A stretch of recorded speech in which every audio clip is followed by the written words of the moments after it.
Good morning बच्चों। आज हम प्रश्नावली 12.3 का 15वां प्रश्न करेंगे। देखिए, आकृति में ABC त्रिज्या 14 सेंटीमीटर वाले एक वृत्त का चतुर्थांश है तथा BC को व्यास मानकर एक अर्धवृत्त खींचा गया है।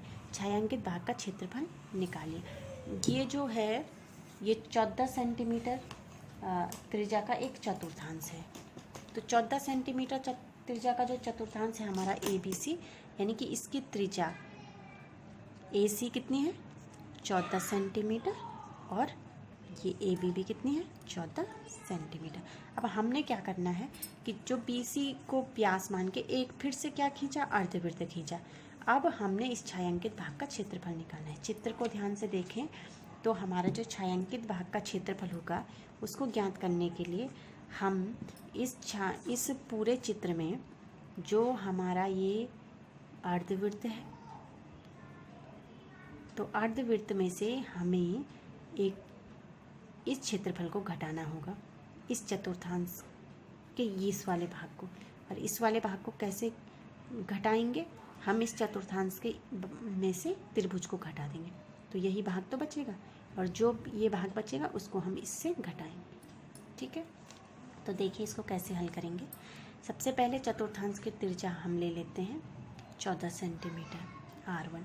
तो चतुर्थांश का क्षेत्रफल हो जाएगा θ/360 × πr1 स्क्वायर, यानी कि 90/360 गुणा गए 22/7 गुणा गए 14 गुणा गए 14।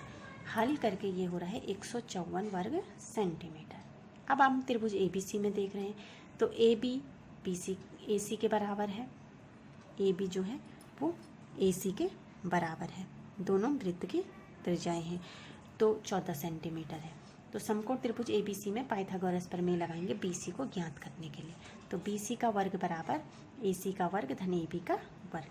तो BC का वर्ग बराबर 14 का वर्ग धन 14 का वर्ग, BC का वर्ग बराबर 196 धन 196, BC का वर्ग बराबर 392।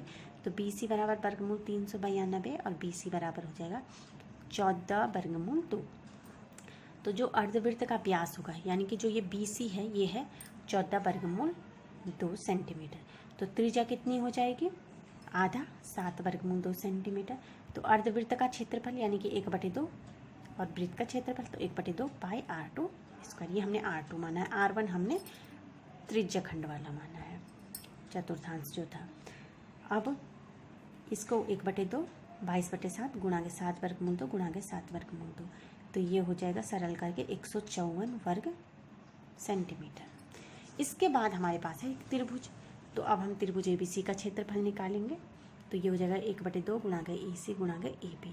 तो इसको हल करेंगे 1/2 गुणा 14 गुणा 14, तो ये हो रहा है 98 वर्ग सेंटीमीटर।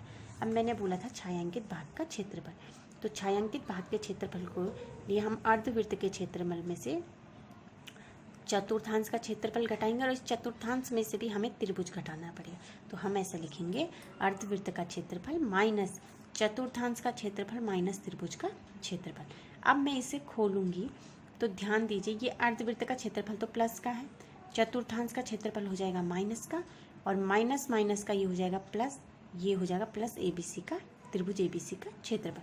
तो हम इसको लिख सकते हैं त्रिभुज ABC का क्षेत्रफल धन अर्धवृत्त का क्षेत्रफल, दोनों धन वाले साथ लिख दिए, माइनस चतुर्थांश का क्षेत्रफल। तो 98 धन 154 ऋण 154, तो ये हो जाएगा 98 वर्ग सेंटीमीटर। ठीक है, बस समझना यहीं पे है कि हमें कैसे घटाना है। और जो ये आंसर आ रहा है ये आ रहा है हमारे त्रिभुज के क्षेत्रफल के बराबर।